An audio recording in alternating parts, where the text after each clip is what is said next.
You're up. Okay, good morning, everybody. Thank you for attending. This is a talk on the history of a strike, but it's also a talk about umpiring. My name is Miklich. I was involved in the BBVA for many years, 11 years on the executive board. I own 19C Baseball. I ran the program in Old Bethpage Village for 10 years. What else do you want to know? I played from 1998 until COVID, which was 2020. And when I started, there was 109 known teams in the United States. So I've seen it really grow. I call it a hobby into what it's become. It's good. But what I find as it gets bigger, it gets less authentic. So there are more athletes and less historians. So I'm not saying everybody has to be a historian, but you should know what you're presenting and have some knowledge. So when someone comes to you during the game and says, hey, they ask you a question, you don't say, oh, I don't know what that answer is. You should say, I will find you the answer if you don't know it. So with this small piece of 19th century baseball history about the strike, you can have some information. You may get a question one day, you may not, but it's also good for knowledge. Again, for what you're investing so much time, money into this hobby, why not learn something? And again, be presentable for your public. So we're going to talk about history of the strike. Now I know there's some umpires in here. You said you umpire. What's your name? Andrew. Andrew. You said you umpired in the 1860s. Yes. Do you have a specific year in which you umpire? I think it's like 64. Okay. In 64, when a batter approaches home base and the pitcher starts to deliver, what determines you calling strikes? What determines me calling strikes? Or do you call strikes? Not to start off with. Okay. Okay. Keep going. It's usually like the batter decides where they want the pitch. Uh-oh, that's the first. We're going to handle that. Okay. Perfect. So I want to know why you say that. Because back in that time, there really wasn't. I mean, there kind of was a strike zone, and there wasn't. Really? Okay, keep going. Sure. This is good. And Well, I couldn't have planned this any better. This is unbelievable. Yeah. well, I'm a historian, so I hope I get it right. Well, we're gonna fix you. How about Okay, that? perfect. And what, You're gonna get neutered. Eric, you missed the roll call, but these are the Kingston guards, so they're like brand new. They started 2 years ago. Oh. So they played the MAC for the first time just Yeah. 2 years ago. So this is great that they're here and learning. Andrew, again, I couldn't have set this up better, so please continue. Sure. So if the ball doesn't go where the batter wants it, Yeah. I usually say warning to the hurler. Yeah. And I'll use hurler. yeah, I try to use Pitcher would be better. Pitcher would be better. Hurler Okay. means throwing up. Yeah. So, pitcher. Use pitcher. Okay. And once the warnings are called, then I start counting Okay. balls and strikes. So, I don't want to disclude anybody in the audience here, but I do want to speak directly to Andrew. Andrew, what was the first year the umpire was empowered to call strikes on the batter? Now, this would be good for you to know. Yes. So if you're a historian, you Yeah. should know this. Was it 1864? For umpire empowered to call strikes, you're saying 1864. Yes. No. Okay. So you should know it was 1858. It was earlier. Okay. Yes. So, when baseball began, and we'll start with September 23rd, 45, with the Knickerbockers. Although there were teams before the Knickerbockers, and the Knickerbockers were not formed in 45, they were formed in 42, and they came out of the Gotham and the Washington Club, which were around. And don't forget the Olympics of Philadelphia in 1833. So there were teams before the Knickerbockers, but historians started September 23rd, 45, because that's when rules were written down. And in those rules, Andrew and others, there was nothing that said the batter was to call his zone. Nothing. There was only 20 rules written, 14 were playing, right? And all it says, it's the 9th rule, it says the ball must be pitched, not thrown for the batter. That's all it said. And it was a gentleman's game back then, really truly was. They weren't playing for money, for blood. That all changed in 58. I'll briefly touch on that. The pitchers were just laying the ball into their batters and letting them hit the ball. throwing them what's termed fair balls or good balls. Okay? So Jeff, you wanna grab a bat and step up here? Yeah. Do you have a ball? No, You don't have a ball? didn't get a ball. That's amazing. A baseball talk without, you got a ball. I got a ball. Hey, you know what? Where'd you get that ball from? The goodie guy. You know the guy that makes that ball is an idiot, and I can tell you because I know him personally. He have that ball. You know why I say that?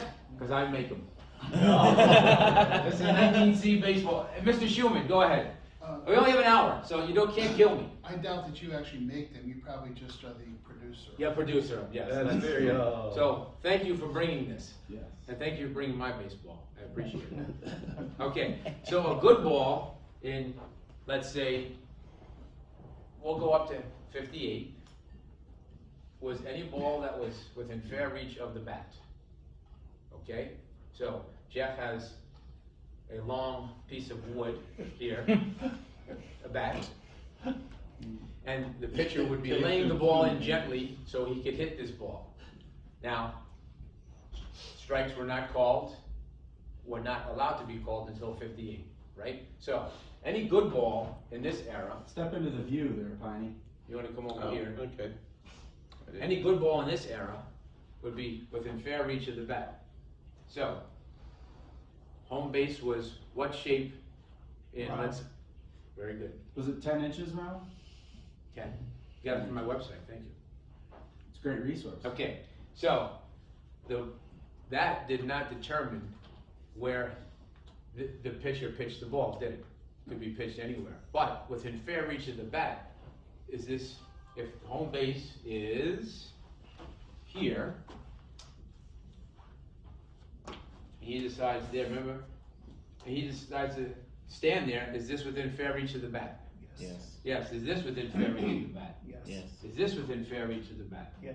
Yes, so you get the idea. And one more thing, the striker's line, I could be right up there next to the plate or 3 feet back, but it doesn't matter where the bat is, what he just explained. The plate has nothing to do with it. Right, so, hold that ball. So, in 58, come over here, they empowered the umpire to call strikes. Can anybody tell me why? Keep the game moving. That's very good. And I'm going to show you, I took a snippet of a game here in 58 with the team that I helped form, the Eckfords, against the Putnams. The game was on, it was in June of 58, this is the 27th, so it's a few days before. The Eckfords beat the Putnams 29-10, okay? There's a pitch count, if anybody's interested, the Sunday Mercury, who my buddy Bob Phelps did a lot of research with, paid a lot of money to get these articles available. Sunday Mercury has a fair amount of articles that list pitch counts. And it has one for this game. So in this game, Frank Pigeon, who was with the Eckfords in 9 innings, threw 207 pitches, which doesn't seem like a lot. And Dankin of Putnam threw 365 pitches. However, it gets worse. And again, this is a talk about the strike and the umpire. The Eckfords won that game 29-10. Right? And this is an era, and the Eckfords batted first. This is an era where you played full 9 innings. Although the Eckfords were winning 29-10, in the 9th inning, in their final at bat, winning 29-10, Dankin threw 111 pitches. The game is already decided. Through 111, and this is, I have it here, you can come up and look on my phone. So, what does that tell you? That the umpire is not calling strikes. Do you think in 111 pitches, in a game that's already been decided by 19 runs, that you would force these guys to swing the bat? But the Eckfords did not. They stood there.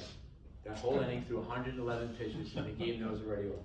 So the umpire is at fault for not enforcing the rule, causing these games to get longer. You get games against the Mutuals and the Atlantics and Philadelphia. These high profile games that are 3.5, 4 hours long. And not all of these games have pitch counts recorded, but if it's because of the pitch count, the umpires refuse to call strikes regularly. Can anybody here tell me, although this is about the strike, when was the umpire empowered to call balls on the batter? Was it 64? Excellent, Billy. 64, Andrew, write that down. Yep. Did you know that? No. Okay, you didn't know that. So let's come back to 58. The umpire is empowered to call strikes on the batter. Andrew, earlier you said to me, would you turn that down, please?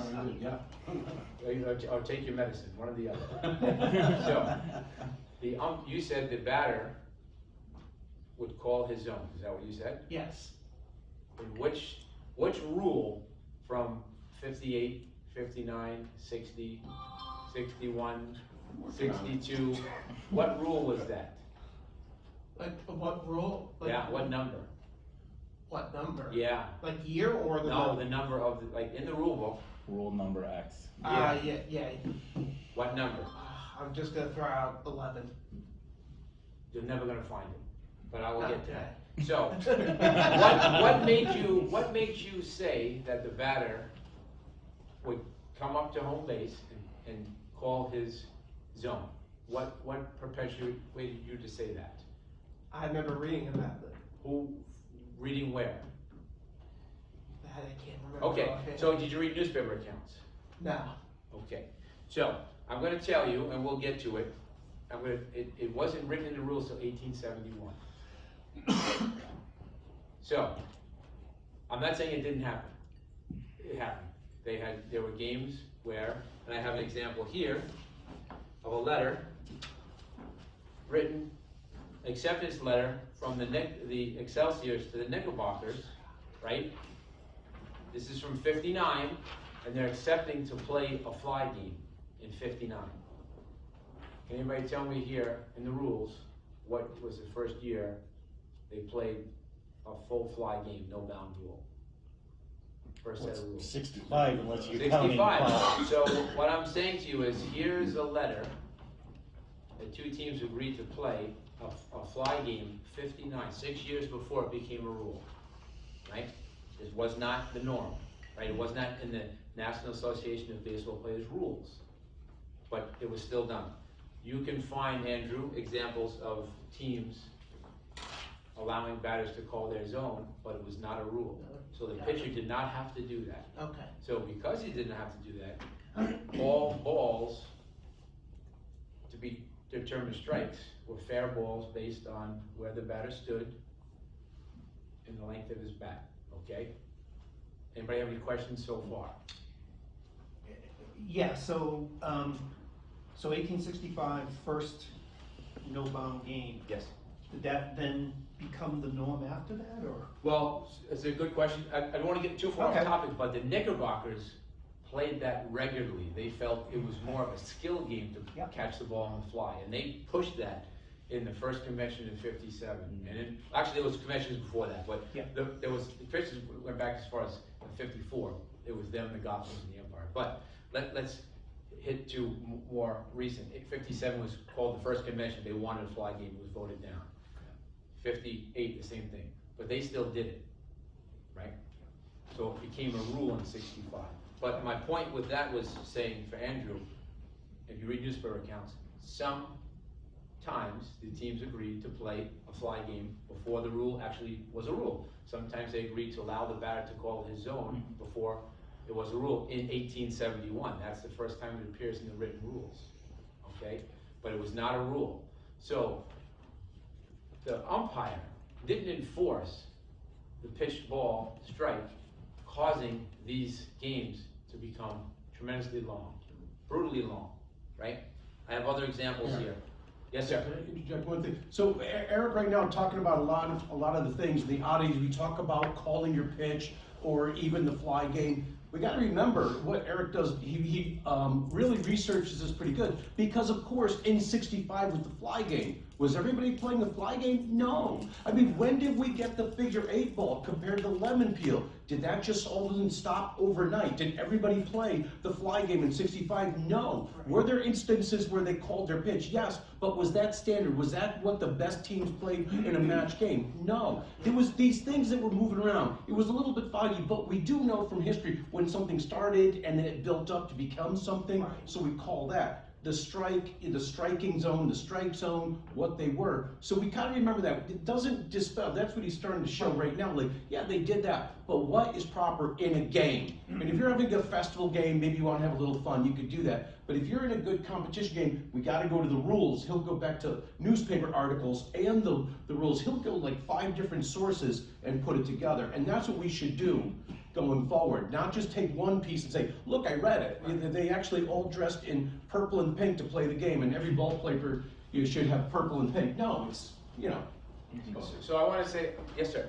Just to clarify something, you said in, was it 58 or 59 that the umpires got the rule that they can start calling balls? 58. They were 58, beginning okay. that season. And then you Yes. said something in 71, there was a rule that the batters could... I'm going to get to that. Oh, yeah. okay, I'm I'm just jumping down. Okay, sorry, you touched on it, I didn't Yes, want to... because Andrew Yep. has the perfect lead-in for that. So, essentially, from the time the umpire was allowed to call a strike until 1870, and really specifically November 30th of 1870, a strike was if a batter swung and missed, right? Or he, the batter, repeatedly failed to swing at good or fair balls, right? And I just demonstrated with Jeff what a good or fair ball was. It depended on the batter's, where the batter stood, where his bat was. And remember, the umpire was off to the sides, right? Yes. So if it was a righty batter and the pitcher's here, I'm an umpire and I'm over here. And of course, the lefty. So they're not as precise as they are today with the, I think this is today, I don't know how they do it, but they do. So that's another lead-in. So even you watch a game today, and how anybody can tell me today how wide is home base? 18 inches. 17 inches. Pretty good. That's sometimes the umpires think it's 18, don't they? Right? So my point is, Black or white? yeah. Right? Well, let's not bring race into it. But anyway, so my point is this: even today, umpires have their own, you want to say, quirks, feelings about what a strike is. I don't watch baseball anymore. I can't. The strike zone to me is like this. This is it. I don't see it. I mean, we'll briefly touch on what the rules were in the 19th century, but it was shoulders to knees, and it varied sometimes 12 inches off the ground for a strike. But today, it's here, and sometimes it looks like it's a strike to me, and they don't call it a strike. And that same thing happened with the umpires in the 19th century. They were all members of these umpires that were hired or chosen were members of clubs. And if the Atlantics are playing the Eckfords and they're both National Association of Baseball Player members, then the umpire had to be a member club umpiring that game. There weren't any outsiders, right? You're not going to get some from the Atlantic Club of Jamaica umpiring. When these big games are happening, they're using the rules that were written, 60, 61, 60, whatever it is, and they're playing by those rules. So you can read these accounts, and there are the Sunday Mercury, the Clipper, sometimes the Brooklyn Daily Eagle have tremendously detailed reports on these games, and nowhere in there will you ever see a batter in those big matches called his own. The reason those matches took so long is because the umpires failed to do their job. So, before I go further, I want to ask you guys, and I'm gonna let me come to 1860. I want to read you something from. This is from the Beatles Guide, okay? And Which you can get with a BBVA membership. you can, and the Beatles Guide says that the pitcher must throw the ball for the batter and not for the catcher. Does anybody know what was happening there? Why that says that? And I took screenshots of all these, and I'm going to make a document one day and give it to the VBBA about this exact topic. Because the ball in play is where the action is, and they wanna get the action going. Both That's for the players and the spectators. that's part of it, yes. And we'll expound upon that. What was happening was, when runners got on, runners were stealing. Does anybody dispute that? No. Okay. When I first started playing in 1998, I played in Ohio, and they didn't play stealing. Ed, is that correct? Yeah, Okay. You sound disappointed. no, that's the short answer. Okay, you don't wanna get, yeah, I don't wanna get, but there was stealing. In the 80s, in the 60s Beatles guide, it says that the catcher was moving to the side, left or right, and the pitcher was pitching to him, trying to get this runner who was stealing. So he was not throwing for the batter, right? They were trying to get the runner out. So which also helped lengthen the games, right? The pitcher and catcher having this catch. And the batter is almost not there. Somewhere in those pitches, I'm gonna go over another pitch count here, there had to be balls that were within legitimate reach of that bat that the batter didn't swing at, but he's also waiting for a drop between those two for this runner to move from first to second, second to third, and so on. So the umpire really had a hand in not keeping this game going, which really lengthened games. So this is from the 60s Beatles guide, and it talks about the umpire and what his duties are, and it said the umpire should keep a strict watch on the movement of the pitcher in delivering the ball. Be careful to notice, firstly, he has neither foot in advance of the line, okay? So, he's also watching batters and watching the pitcher. And it says here, when the striker persists in refusing to hit good balls, it doesn't say balls at the height called for by the batter, because that did not exist. Good balls, which I just demonstrated with Jeff, within reach of the bat. So when a striker persists in refusing to hit good balls in order to allow the runner who has reached first base to make his second, the umpire should not hesitate to enforce section 37 of the rules by calling out 1 strike, then 2 strikes, then 3 if conduct is continued. Yes, Tom? No warning though. Well, there was a warning, Okay. that was understood, there was a warning so the pitch would come in, and every umpire was different. It could take 4 good pitches for him to say warning. This to me is crazy. Today, I don't think we'd stand for that. I know I would. So when I pitched, I threw a lot of strikes, because I didn't want to be on that, especially in Gettysburg, when it's 95 degrees and 100% humidity. You know, I got 2 hours to play a game. I put him down the middle. They still couldn't hit it, but that's okay. I still gave him a chance, right? Yes, sir. But one thing, Eric talking about this class is good, because in the rules, it actually says, pitch the ball as near over the plate as you could for the batter, not the catcher. But then you read on it, it says not the catcher. And a lot of people, even in this game today, we don't know what a strike is. This sounds so, fundamental, but I mean, I'm pitching in a game and a guy backs up from the plate. He goes, "You can't pitch it there, I just backed up from the plate." I go, "You are the strike zone." The plate has nothing to do with it. And it's the striking zone, right? Not the strike zone, that was 71. Mm-hmm. So this is why it's so good. We gotta understand that even if you're at the plate, like if my toes were at the plate, that's legal, but now how much can I reach? And if that ball was not over the plate, we still call it a strike. So even though it worded it, it did not define a strike. So that's what he's going. So the strike actually occurs when the ball is pitched within fair reach of the batter, and again, it's based on his bat, based on where he stands, based on where he can reach. I have a game account here of the second game between the Excelsiors and the Atlantics, very famous series.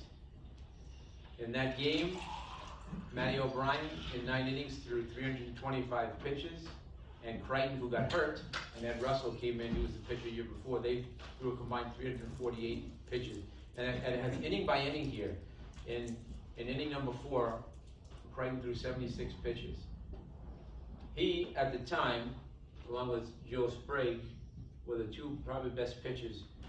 I cannot believe that in 79 pitches, the umpire couldn't find a strike or 2 to allow it to go 79 pitches. So what I'm getting at is a strike is fairly defined within fair reach of the batter's bat. But the umpires were not calling strikes, refusing to, for whatever reason, I have no idea why. Favoritism, maybe favoritism. I You you could know, speculate. certainly, also, think of this, and you get some of these big matches, this match here, this 3-series match between the Atlantics and the Excelsiors in 1860 for the championship, the first match had 8,000 people, the second match had 10, and the last had 12,000. It's one umpire. So the umpire was the same for the first 2 matches, William Barry of Pastime, and in the third match, which I also want to go over, was Richard Thorne of the Umpire Club. Those clubs are all NABBP members, but they're on an island by themselves. So they don't want to influence the match too much, is my feeling, and they're afraid to call some ball strikes regularly. There's, again, 76 pitches. So now you move to game 3, which everybody in here should know in 1860 only went 5.5 innings because of a dispute on a play at third base. Remember, it went 5.5 innings. And I have the pitch count, you can take a look at it. It's hard to read, and I had to make some assumptions, but my numbers are almost the same. Matt O'Brien for the Atlantics pitched 344 pitches, and Crichton pitched 313 in 5.5 innings. So in the first batter, which was Ed Russell for the Excelsiors against the Atlantics, he took 33 pitches from Matty O'Brien. You can't tell me that 3 of those weren't strikes. There's nobody on base. There is nobody on base, and yet the umpire is refusing to call strikes. I don't understand. Now, I have an example here of a game between the Gotham and Eagle Club, 2 member clubs in the National Association of Baseball Players. And I'm going to read you. It's a very small blurb. And the reason why I'm reading this to you is because in 19th century baseball, when you read these articles, if you do read these articles, if you read the game account, this guy batted, he did this, did this. When something happens that's not normal, it gets reported, okay? This is one small paragraph. It's just this little paragraph right here. And something that is not normal occurs, and the reporter wrote about it. Now, this is from the Brooklyn Daily Eagle. It's probably Chadwick, is my guess. You all should know that Sunday Mercury was William Caldwell, very famous writer. The 2 I've referenced before. So this is what was written. And I think it's Chadwick because he agrees with what this umpire did, but this was not normal. So it's very brief. I'm going to read you the whole paragraph against the Eagle and Empire Club. And it says, these clubs played their first game together yesterday at Hoboken, result being the success of the Gothams by a score of 23-16 in a lively and well-played game of 2 hours duration only. Okay, 2 hours. Just think about that, 2 hours for 9 innings. But I'm telling you, when you have the Mutuals, when you have the Atlantics, the Eckfords, the Philadelphia Athletics, 3.5, 4-hour games. And this is why it was 2 hours. This is 64, so now you have strikes being allowed to be called in 58, and now balls being allowed to be called in 64. So this is what Chadwick writes. The ruling of the umpire was most satisfactory we have yet seen. So he's not saying it's the rule, it's what we're most satisfied with, how he thinks it should be. And it says, every ball out of the reach of the batsman, out of the reach. You hear what he said? Out of the reach.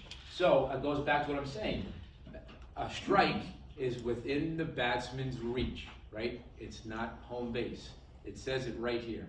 Every ball out of the reach of the batsman was called. So he called it balls. Warning, then ball 1.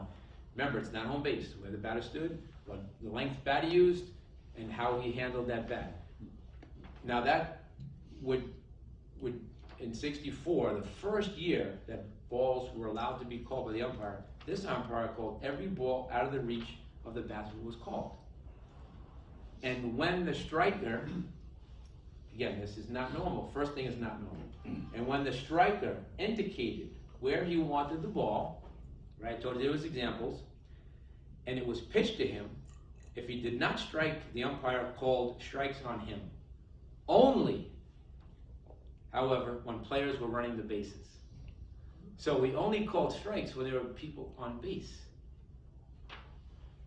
But that's not the rule. The rule is within fair reach of the bat. So this umpire, he's his own, he disregards the rules and makes up his own rules, right? Decides, I'm gonna call strikes only when guys are on base. I was gonna say, just like today. Yeah, well, yeah, so what I can say is this. The reason why he's calling only strikes when runners are on base is because what I just mentioned, what was written in the 1860 rules. The batter, the pitcher and catcher were playing catch, trying to get this guy, if he's gonna take off, get the catcher a little advantage. And he wanted to stop that, right? So, so here's an example where it listed that the batter indicated where he wanted, but it's not normal, because most game accounts, it never says so-and-so got up, and he called for a pitch here, and he didn't pitch it there, and it was not a strike. So, from 58 to 70, it's within fair reach of the bat is a strike. So I employ all you umpires, if you want to become an umpire, understand today's time constraints and people coming to see games, and don't bore them. Like it says, I read you know, it's boring for the spectators to watch this pitch. And I mean, how exciting would it be for the first batter of a game in the third match for the championship to stand there for take 33 pitches? I would have went home right away. I mean, that guy, Ed Russell, he came up in the second inning, took 9 pitches. He came up in the fourth inning, he let off the first, the second, and he let off the fourth. The fourth inning took 41 pitches. Nobody's on base. But I blame the umpire, because what is he doing? How is he allowing? I don't care, 41 pitches, there's got to be 3 balls that have to be hittable. Have to be. But he refused to call them. So he's not following the rules, right?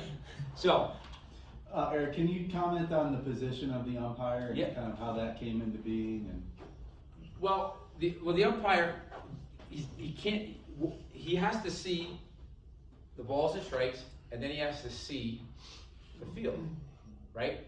And he had to stay in that area.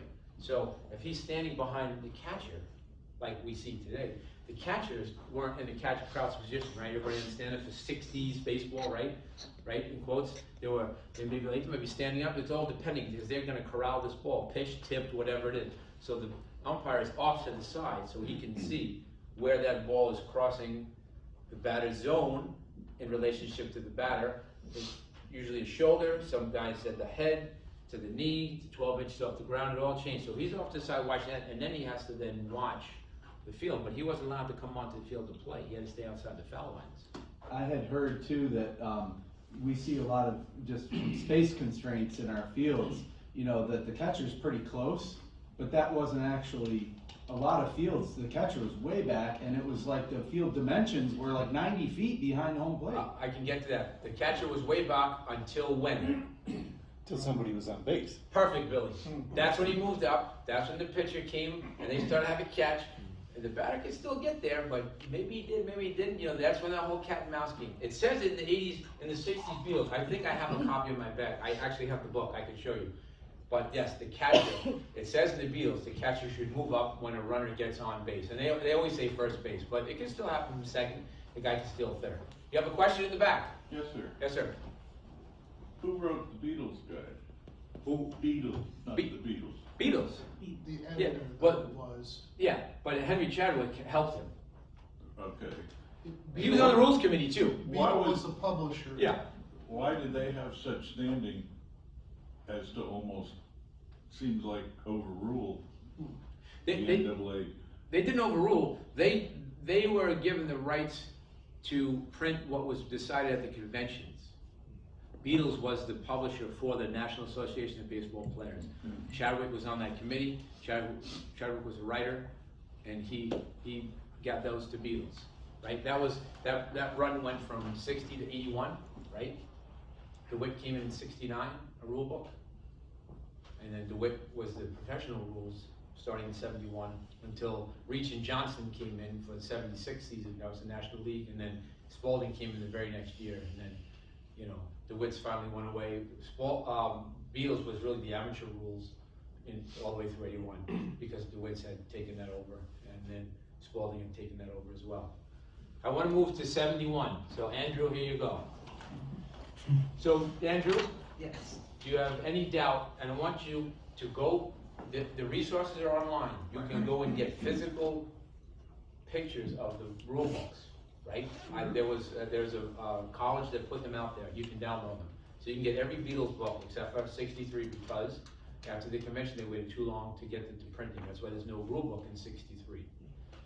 You And can- BPBA also has a rules and customs committee that Yeah, you can. I'm on it. Yep. I wanna say, Yep. so, before I get finished, Andrew, I'm on it, Bob Thoquist is on it, Paul Hunkley, Richard Hirschberger, Corky. Corky. With 5 of us are there, Yep. right, that's us. If you have questions, I would ask that you don't have disputes on the field to ruin what your fans are seeing or ruin the game you're playing. Email us, and we will give you an answer, and you may even see some back and forth between us as we answer a question, which you may learn some stuff from there. Okay. But come right to us. Not, I'm not saying we're the only authority, but there's a lot of experience there. I played for 23 years, right? Bob Thoquist played a few years before me. Corky played, and Paul Hunkley played as well. There's a lot of research, a lot of reading. Richard Hirschberger never played. His extent, I'm going to use from last night. His extent is stratomatic, opening up plastic from a box, taking 3 dice in his hand, and throwing them, and that's Richard Hirschberger's baseball experience. He didn't play, however, He's well researched. he's a fantastic researcher and a very good friend of mine. Fantastic researcher. So, let's go to 71, Andrew. Here you go. In the convention in that summer, November 30th, 1870, it was decided that they're going to allow the batter to call his zone, and I'm going to read you the exact rule. It was the 3rd rule, section 2. And this is the first time it ever appears in print. Again, I'm not disputing that it didn't happen. I just read you an example from 64 where it did happen, but it was not the rule. So, prior to 71, Billy comes up, or Irish comes up to face me, and they want the ball here, I'll tell them to go scratch, because I don't have to put it there. It's within fair reach of the bat, okay? In 71 it changes, so the rule says, the striker shall be privileged to call for either a high or low ball, in which case the pitcher must deliver the ball to the bat as required. You can't get any more specific than that. They go on to explain high and low ball, which I will do, but they're saying right here, the pitcher must deliver the ball to the bat as required by the batter. So, prior to 71, the batter did not have the option to call for his pitch, unless it was agreed upon before the game that they were gonna do that, okay? Yes, sir? I'm going off of memory here because I don't have the 84 rule book in front of me. I thought there was something in there that did talk about the striker showing where he wanted it. Yes. As more of a kind of being just gentleman, like, hey, this is where I would like it to the So- pitcher, but I don't think it was necessarily required that the pitcher had to do it there. Is Oh, that absolutely. correct? Well, if you wanted to Or- get a strike, he did. Okay. So in 71, a batter would come up. Why don't you grab a bat? Doesn't matter. Any bat, yeah. So the pitcher is here. So turn around. Before you get up, you're going to call your zone. Show them how you would call your zone. That would be low. That would be high. So low would be, in 71, belt to knees. High would be belt to shoulders. And had to be over home base, or it was not a strike. Okay? You understand that? Yes. Okay. Is the plate now First time. square? Still square. It's, so Still it moves It's from 10 68, inches we went around. from circular to 68 to square, right, in 68, and then it was square all the way until 1899. So that's the first time, now the plate actually helps define the strike zone, that's the first time. Not only the 71. plate Right. defines the strike zone where the batter wants it, so, what's your name? Michael. Michael, so it started in 71. Okay. And carried through, and it ends in 87, I'll get to that shortly, okay? So, how do you make a strike in 71? You swing and miss, right? You call your zone, and the pitcher puts it there, right? Yes. There's only 2 ways you can get a strike, okay? Let's move to, And if you didn't really call it, what would they do? good question, Jeff. If you didn't call a zone, and you could only do it before the first pitch came, you receive what was called a fair pitch. It goes back to 1845, a fair ball, hittable ball, but only difference is this time it had to be over home base, so it'd be from your knees to your shoulders, okay? So in 72, they changed the low ball, meaning instead of your knee to your waist, it was 12 inches off the ground to your waist. In 72. In 77, They changed the low ball back to from your knee to your waist, and from your waist to your shoulder would be the high ball, okay? And that all carried through until, anybody want to take a guess what season the batter was allowed to call his zone, his striking zone? Anybody want to guess when that ended? What year? 1888? Very close, Andrew. Anybody else want to guess? 1887. There was businesses operating, the American Association and the National League, they combined to make one set of rules, and what they did was, they now said the batter can no longer call his zone. So now, to get a strike, you have a swing and miss, illegally delivered, right, over home base between the shoulder and the knee, and there's one more way you can make a strike. A lot of people don't realize this, but it is true. And there are very few accounts, but there are accounts. Anybody want to take a guess? I don't expect you to know it, but anybody want to try to make a guess? Mr. Schumann, were foul balls strikes in the 19th century? At different times, but I don't know. Okay, so he's right. So everybody knows you play an 1864 ball, you hit a foul ball, nothing, right? You can hit 90 of them, right? In 1887, they put in a provision that if the umpire felt the batter was intentionally fouling balls off, he gave him a strike. So that's the first time. First time you can get a strike. Yes, sir. Hold on. How would you call a foul ball intentional? Well, you would see how the batter would approach a ball. So if I'm a batter here and it's really inside and I see it and I hit it like this, I'm not hitting it this way, right? I'm throwing it this way. They did that for one main reason, is to get rid of a bad ball. Because remember, there's only one ball being used. They wanted to get this ball out of there and have to go get another ball. But they would go try to find these balls in these professional games. They go into the stands, they go into the bushes, they go get them. But that's one way you can see that. There's another answer to that, Wade Box. He would, in more Two modern day, strikes, would just yeah. tip and tip. Until you get the I perfect. can't say that happened back then. I've never read a report that I have read reports, very few, that the umpire called a strike on the batter. I assume that's what he was doing. Yeah. You know? Hold on, I'm gonna get Ed first. Yes, sir. And the word intentional, is that key to that? Yes, Then? yes, absolutely, intentional. They said obvious, intentional, obvious, intentional. Yes, Yeah, yes, I was Tom. just gonna say, and that's where the subjectivity Yeah. became Yeah. difficult. It's like to determine whether it was intentional or not, because you go into the 1890s, you have John McGraw fouling off 30 pitches. Yeah. Wee Willie Keeler was doing it. But So- that comes back to what? The umpire's interpretation of the rules. Every umpire would say that was an intentional hit. Some umpires say that was ridiculous, I'm calling that a strike. You know, again, the umpires have a little more power than I think we're allowed to believe, and there's only one of them. And you know, they really had some influence, and by them not enforcing the rule of the strike for this talk, and then the ball, right, in 64, it leads to these counts here that are just astronomical of the few reports that are out there of these poor pitchers throwing pitch after pitch after pitch. Now, I did neglect to say one thing. I want to let you know that for the 1881 season, the umpires had to call every pitch. So up until the 1881 season, they still didn't have to call all the pitches. 1881, every delivered ball by the pitcher had to be called. Okay, so then you look at box scores in those professional games, like 2 hours, 15 minutes, things like that, much faster, because every pitch is being called. All right? And that was in 81? 81 was the first year every pitch had to Every be pitch, called, okay. and there was professional, right? The National League was around. That was the only league around. The next year, the American Association started in 82, right? They used the same rule, and then 84 was the Union Association. Okay, and I have, if you're interested, I have pitch counts here. And one thing I do want to say about 87, other unique thing regarding strikes. Everybody agrees that in 64 there's a warning and 3 strikes, right? If the umpire's going to call pitches, okay. 1 year in the 19th century, the batter received 4 strikes. Can anybody tell me what year that is? 1887.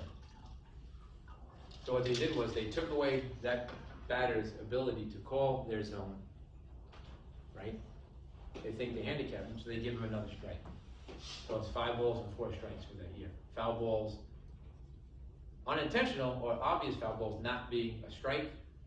So those games, you know, that's a 5-4. I can tell you when I pitched, and I played 87, and my count was 4-1 on a batter, I just hit him, because I gotta get him. I have to still do 3 more strikes before I make one. I'm not wasting my time. I'll nail the guy. And hopefully next time he'll swing. That was my thinking. And I did that at Beth Page a lot. There was one year, I believe, and you could correct me, but there was one year where the only pitch that wasn't called was the first one thrown. Oh, well, I have it here. So I brought a chart again. If everybody's interested. It actually was more than 1 year. It was 71 through 73. Gotcha. Okay, the first pitch was not called, but after that, every pitch was called. But again, not till 81. Every pitch was called. So you're going crazy. And if you want to get, you want to go, I'll throw this out there for you. In 76, if you read, it's 9 balls and 3 strikes. Okay. However, there's wides and unfair pitches for balls, and you have to have 3 in a row to make a ball. So if you throw an unfair, which was unhittable, and a wide, which was behind the guy, and then you throw a strike, now you have no balls, because that strike wiped out those balls. I mean, you gotta be a mathematician to be an umpire in 76. It was terrible, right? So, let's move to 89. They discussed in the rules about a foul tip. And in 89, it's anybody want to take it? 4 balls, 3 strikes is what we have today. Okay, but so you can get a strike 89 by swinging at the ball and missing, legally delivered, the umpire calling it, obvious attempt to make a foul hit, and then they start to introduce the foul tip. A foul tip was any ball that was hit that did not go above the batter's shoulders, like today, right? Anything above the batter's shoulders is considered a foul ball, but they have what they call a foul tip. Now, they identify it in 89, but they don't make it a strike until 95. Then it's a strike. So a batter swings, it tips the ball, it stays below his shoulders, it catches it, that's a strike.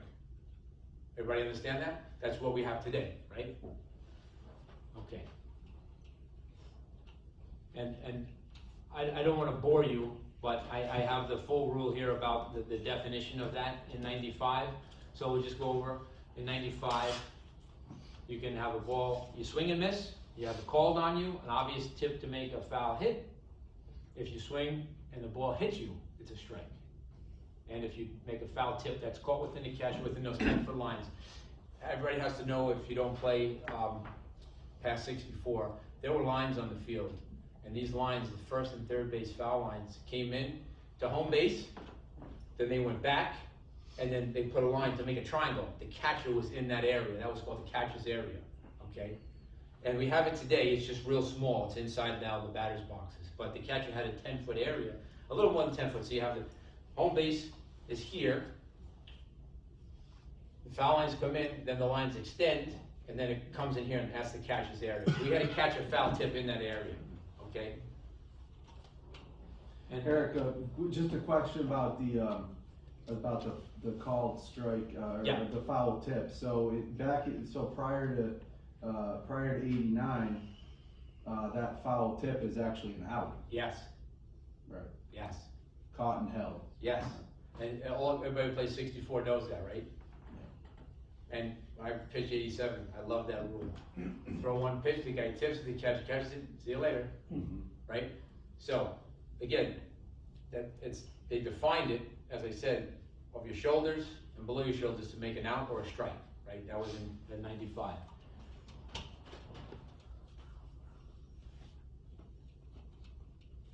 Does anybody have any questions about the strike? Yes, sir. Probably unrelated, but. That's okay. So town ball, 1858, was that just a sort of a unique regional thing? That was in Philadelphia. That came out of Philadelphia. Town ball was Philadelphia's game. In New England, they played the Massachusetts game. Yes. Town ball flooded with people. Massachusetts game flooded with people. Yeah. New York game, defined number of people. Okay. After 57, I should say. 57. That's when they said 9 innings, 9 guys. Okay. Yeah, I But think, town ball was a variation of rounders, right? Yeah. Which probably New York game was a variation of it as well, but town ball had stakes, not bases. Correct, we played it. Yes. And I think the Massachusetts rules, I think Oh. the game went to 100. It did, so I'll quickly go to that, I know it's off topic, but Massachusetts game, the field was just like this. Yep. You had the pitcher here, you had home base, first, second, third, and fourth base, they had 5 bases. Any number of people in the field, there was no foul ground, the first team to get to 101, and you had 1 out per side. Those games, forget it. And One, soaking. and you could hit the runners with the ball. But 1 out per side, that's crazy. Mr. Schubert and I had a conversation last night about that. Sometimes they played with town ball, all out. Sign. Everybody, like cricket, everybody bats, sometimes 1 out, things like that. Yes, sir, Colin? What do you got? 5. 5 minutes. So let me take questions. And I want to thank you all for staying awake during this very boring topic. I hope I didn't make it boring, and I hope that you understand, Andrew, Yes. and please do some research. I will. That the batter, based on the rules, not on 2 teams agreeing, based on rules, could not call for a pitch where he wanted or she wanted it until 1871. And 1871 was what? The first year of professional baseball. Right. Okay? So please, remember that when you're umpiring, the guy comes and says, I want to hear, don't even, okay, whatever you want. The pitcher does not have to do that. Yes, Jeff? Well, I think one thing, kind of to wrap this up, I think Eric has always showed me searching this out. And a lot of us, when we read the rule book, it'll say, pitch it over the plate and for the batter.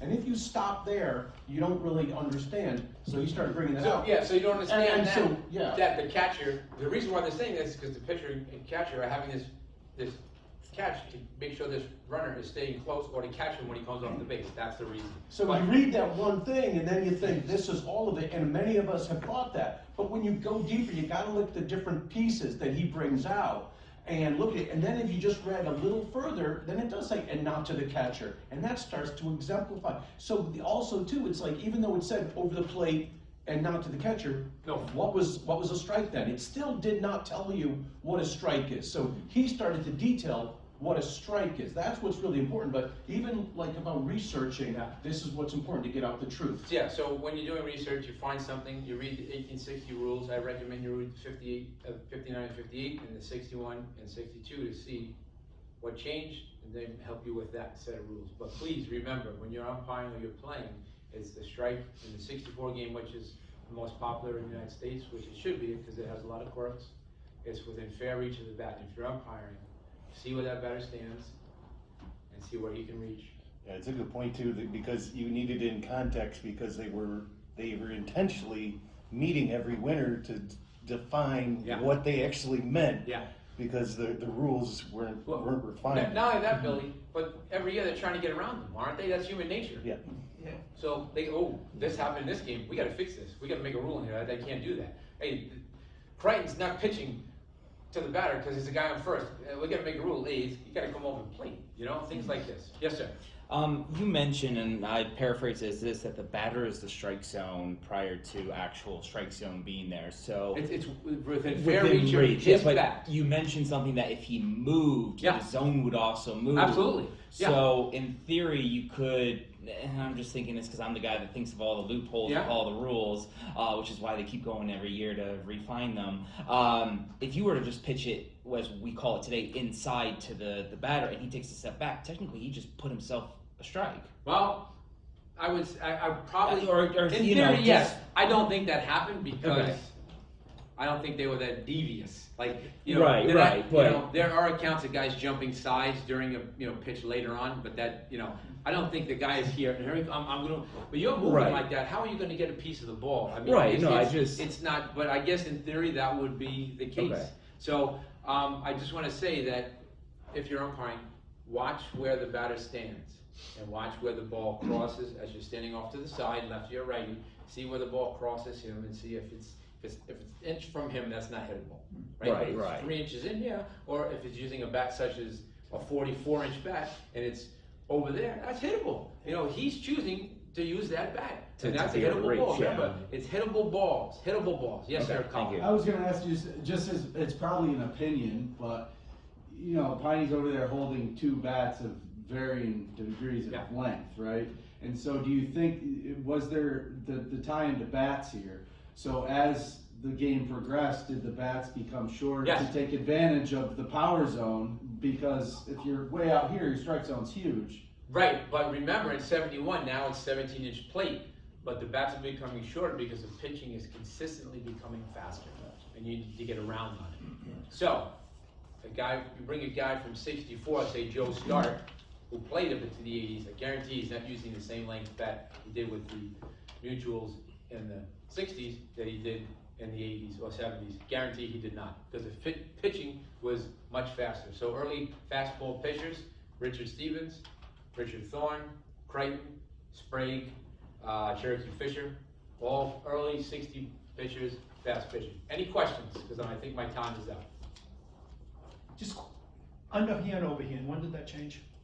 Oh boy, that's a pitching issue. So, Okay. I have time to explain this real quick. Sure. Go for Okay, prior to 72, you had to come strictly here. Okay, 72, you could come outside your plane, yeah, pendulum, but below the waist. Okay? yeah, So what happened was pitchers forced the rule, and umpires again did not enforce it. So in 82, in the National League, in the second half of the season, pitchers started to throw the ball above their waist, sideways. Umpires didn't enforce it, so the 83 rules come out, and they say, now the pitcher can throw the ball in any manner as long as it's released below his waist and his shoulder.